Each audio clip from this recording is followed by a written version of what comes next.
is die middel van die Bybel. Dit is 'n preek wat Dr. Ernst Verloon geskryf het 'n hele klompie jare terug. En dit was vir my altyd so baie interessant as ek hom gelees het. En 'n voorreg om vanmôre ook met hierdie voorgete hou aan u as preek. Ons lees saam uit Psalm 118. En voordat ons dit doen, vra ek u om te staan en bid ons saam.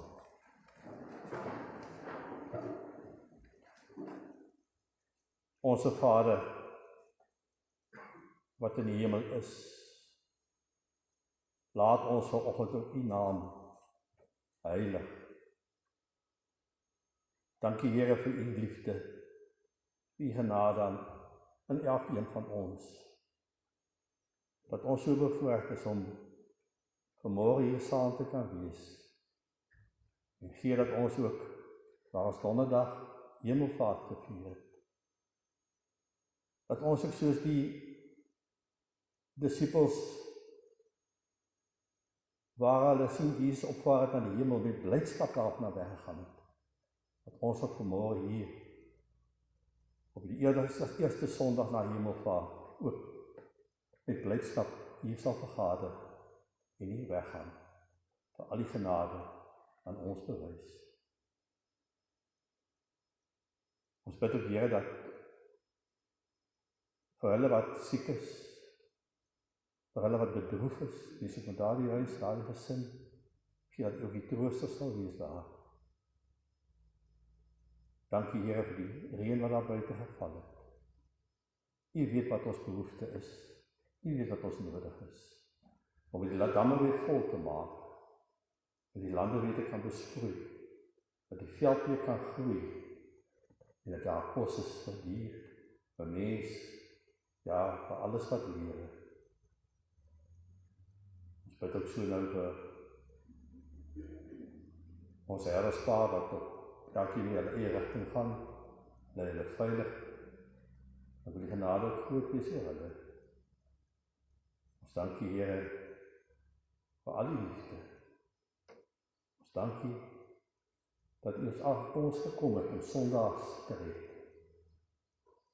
Ons bid nou dat u met ons sal wees ook, in die voorhou van hierdie preek vanmôre. Neem dat ons enig iets verdien, maar net met dankbaarheid vir u liefde aandien.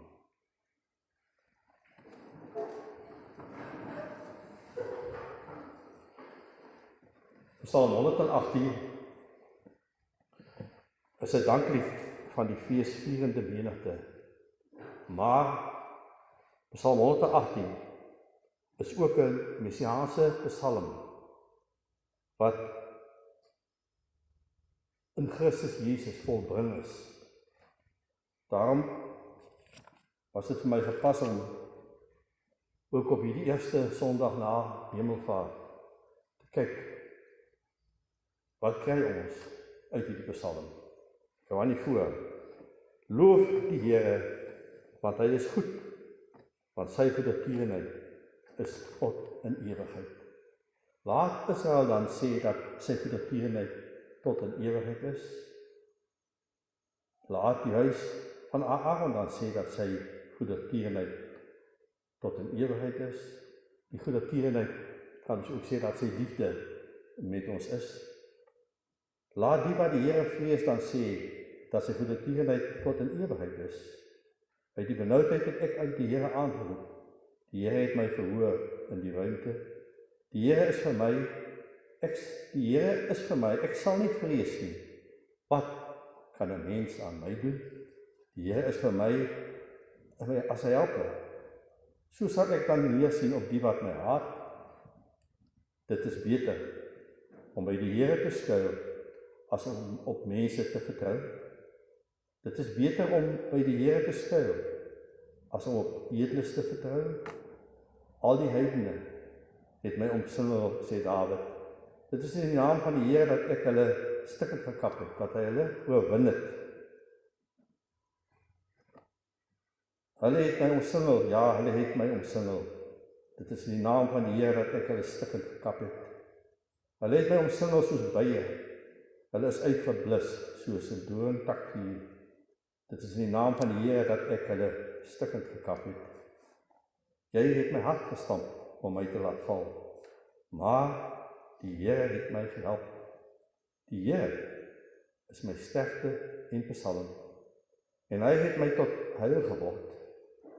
'n stem van gejubel en van heil is in die tente van die regverdiges. Die regterhand van die Here doen kragtige dade. Die regterhand van die Here verhef, die regterhand van die Here doen kragtige dade. Ek sal nie sterwe nie, maar lewe en die werke van die Here vertel.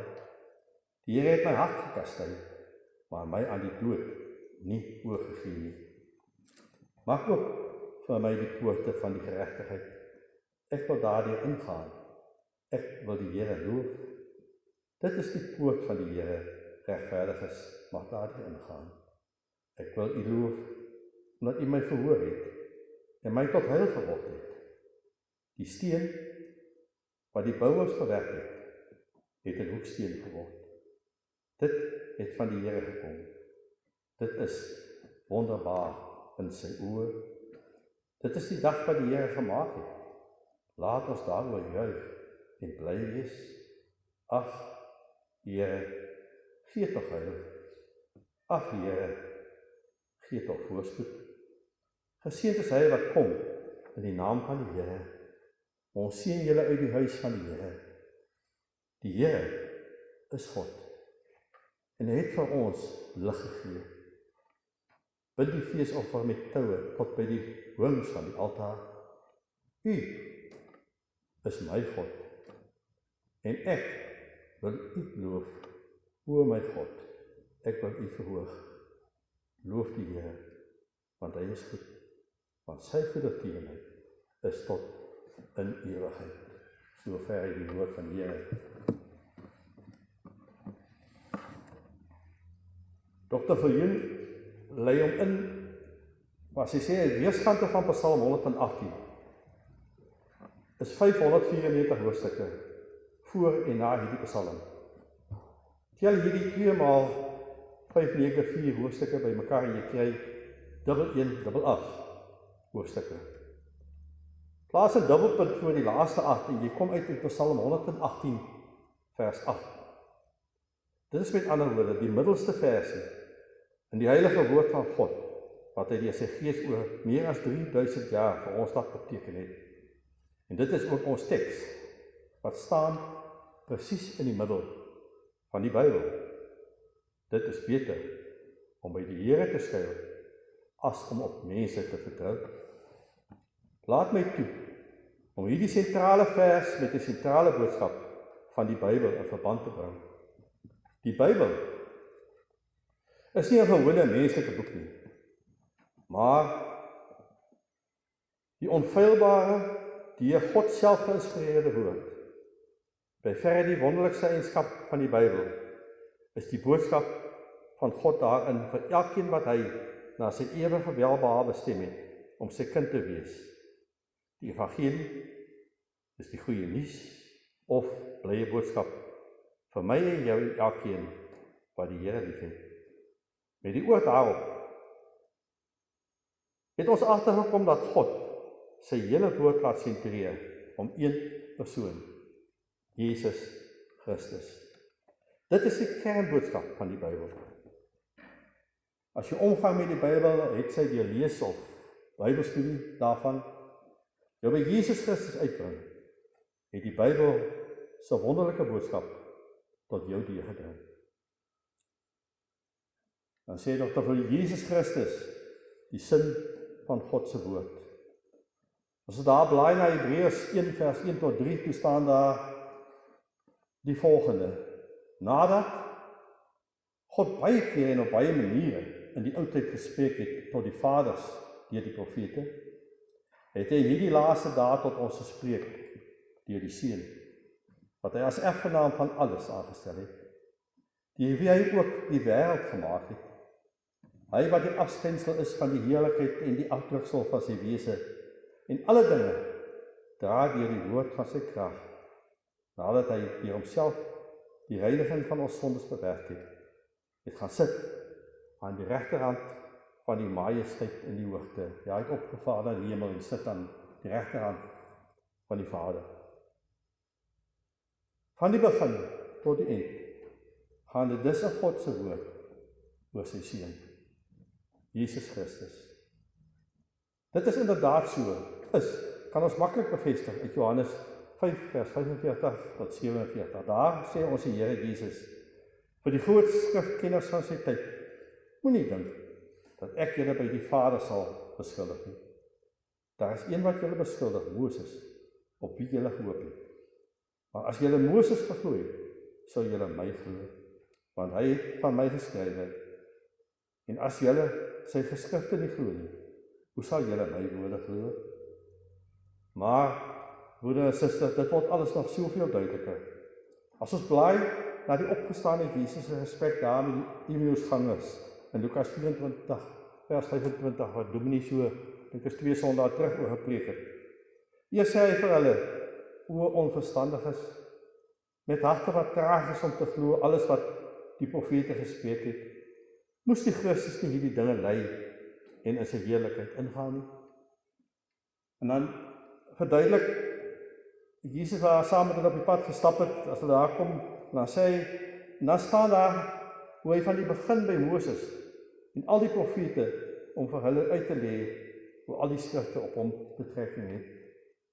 Interessant genoeg, toen ons die Here Jesus later die aand op daardie selfde dag weer, waar die disippels uit vrees vir die Jode op daardie eerste Paasondag agter geslote deure vergader was, verskyn die opgestane Here aan hulle. As hulle van blydskap nie kan glo dat dit hy is nie, laat hy hulle aan hom vat en eet hy voor hulle oë 'n stuk gebraaide vis en 'n heuningkoek. En dan staan daar hoe hy hulle verstand open om die skrifte te verstaan deur te sê: dit is die woorde wat ek met julle gespreek het toe ek nog by julle was, dat alles wat oor my geskrywe is in die wet van Moses en die profete en die psalms vervul moet word. Lukas 24 vers 44. Maar om dit alles nog duideliker te maak, kom ons blaai weer terug na die heel eerste bladsy in God se woord. Daar in Genesis 1 vers 26 staan ons, daar hoor ons hoe die mens geskape word op die 6de skepingsdag, die heel eerste Vrydag in die geskiedenis. Maar ons hoor veel meer as dit. Voor die eerste mens op die aarde verskyn, word ons eers ingelig oor 'n belangrike ooreenkoms tussen die 3 persone van die goddelike drie-eenheid. Hulle kom ooreen, dan sê die Here daar: laat ons, hy sê nie laat ek nie, laat ons mense maak, na ons beeld, na ons gelykenis. Dit was op die eerste Vrydag in die geskiedenis. En toe, volgens afspraak weer, op 'n Vrydag, so 4000 jaar later, was dit Goeie Vrydag. Daarvoor het die Seun van God mens moes word, om aan die kruis op Golgotha elke mens uit die ganse mensdom se geslag, wat God as bruid vir sy Seun wil versamel, met sy kosbare mensebloed te reinig. Blaai ons na Genesis 3 vers 15. Net na die sondeval sê die Here vir Satan iets verstommend van ons eerste grootmoeder. Haar saad sal jou kop vermorsel. Toe al was God se volmaakte plan in Jesus Christus in plek. Daarin herinner Paulus ons weer as hy in Efesiërs 1 vers 3 ons as gelowiges verseker dat ons geseën is met die seëninge van die Gees wat daar in die hemele is in Christus Jesus. En as 'n verstommende voorbeeld daarvan sê Paulus dan, soos hy ons in hom, dit is in Christus, uitverkies het, voor die grondlegging van die wêreld, om heilig en onberispelik vir hom, dit is Jesus in liefde te wees, deurdat hy ons voorbeskik het, om ons as sy kinders vir homself aan te neem, deur Jesus Christus na die welbehae van sy wil. Verstommend, is dit nie? Absoluut verstommend. voordat daar nog 'n wêreld was, soos Paulus hier sê, voor die grondlegging van die wêreld, was God drie-enig, sy volmaakte plan en raad in Jesus Christus al in plek. Dink net, hoe sou dit wees as Jesus nie van die begin af deel van die hele prentjie moes wees nie? Kom ons neem as voorbeeld die tweede boek van die Bybel, Exodus. Nadat die Here met sy sterk hand sy volk uit die slawerny uitgelei het, gaan hy met hulle 'n ooreenkoms aan, daar by die berg Sinai. Hy gee sy volmaakte wet, die 10 gebooie. En dan hoor ons daarna in onder meer Deuteronomium 28 hoe die Here sy seëninge beloof aan die wat getrou volgens sy volmaakte wet lewe, maar ook van die ondraaglike vervloeking wat wag op die wat hulle nie aan sy wet steur nie. Hoe ondervind het ons dit in hierdie tyd in ons land nie? Maar, broeder en suster, dan verstom die Here ons nogtans deur te doen wat vir geen mens moontlik is nie. God verlaag nie sy standaarde nie. Inteendeel, hy oortref dit selfs. Daar staan in Jesaja 40 vers 1 en 2. Troos my volk, sê julle God. Spreek na die hart van Jerusalem en roep haar toe, dat haar stryd verby is, dat haar skuld betaal is, dat sy uit die hand van die Here dubbel ontvang het, wat vir al haar sondes. Hoe doen God al hierdie verbuisterende dinge? Deur sy seun, sy eie seun, sy geliefde seun, 'n mens te laat word, maar as die seun van die mens, vir elke mens wat God wil red, die wet volkome en in alle opsigte na te kom. Luister net hoe skryf Paulus daaroor in Galasiërs 3 vers 13. Christus het ons losgekoop van die vloek van die wet, deur vir ons 'n vloek te word. Want daar is geskrywe, vervloek is elkeen wat aan 'n hout hang. Kan jy nou verstaan waarom die groot kerkhervormer Johannes Calvin gesê het, buite Christendom is God enkeltoerig. Maar, om terug te kom by ons teks, die waarheid wat reg in die middel van die Bybel staan in Psalm 118 vers 8, dit is beter om by die Here te skuil, as om op mense te vertrou. Ek vra jou in die lig van alles van wat ons ken en weet, en alles wat ons uit die Bybel leer, kan daar ooit 'n kosbare en 'n wonderlike waarheid wees.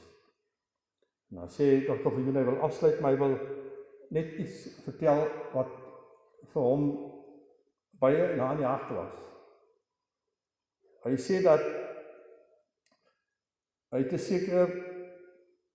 sekere professor Ravi Zacharias bekleer het eredoktorsgrade aan 3 van die wêreld se prominentste universiteite.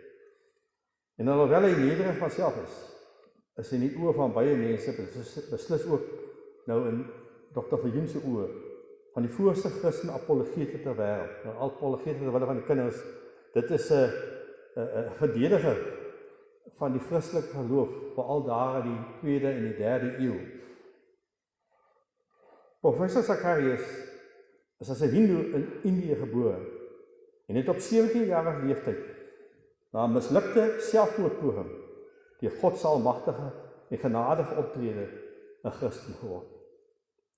En vir een van sy meer onlangse boeke sê Dr. Zacharias, Jesus Christ did not come into this world to make bad people good. Oh no, there is endless more to it.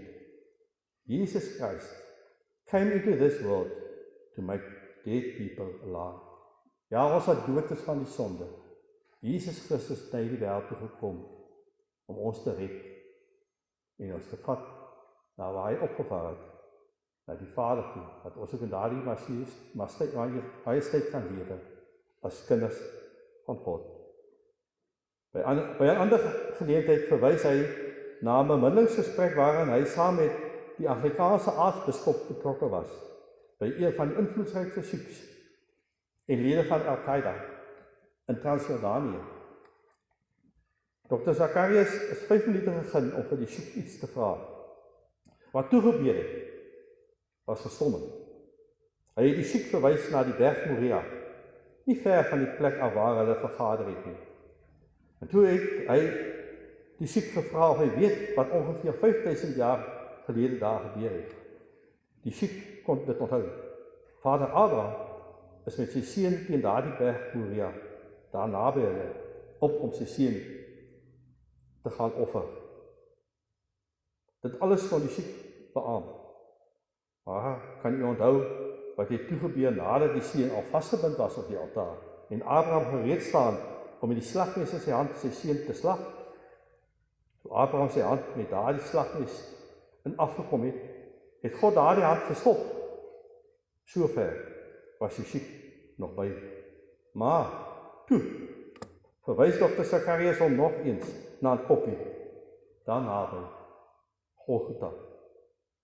Net meer as 2000 jaar gelede is God se eie seun daar aan altaar vasgespijker. Maar hierdie keer het God nie ingegryp nie om dit te verhinder nie. Die siek was stomgeslaan en die aartsbiskop het echt geleer onmiddellik die gesprek gedaan. Dr. Zacharias was nie seker wat om te verwag nie. Al-Qaeda is fanaties en wreed. Maar toe gebeur daar iets verstommends. Terwyl hulle uitstap, gryp die siek Dr. Zacharias van agter af aan die skouers en ruk hom om.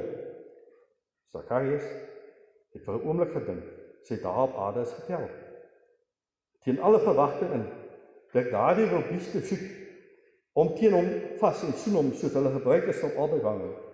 En dan kyk die siek om 'n oomblik lank vas in die oë. En dan sê hy, "You're a good man, Mr. Zacharias.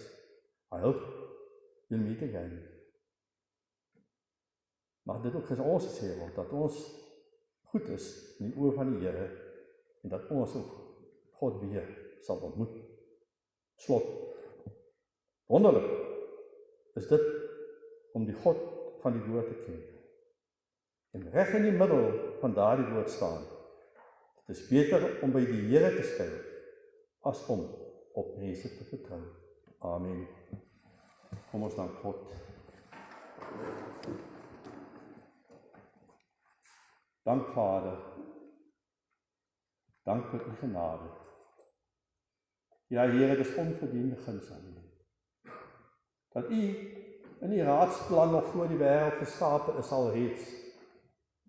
Die dag bestem het waar die seun na hierdie wêreld sal kom. Waar hy die kruis uit sal sterwe.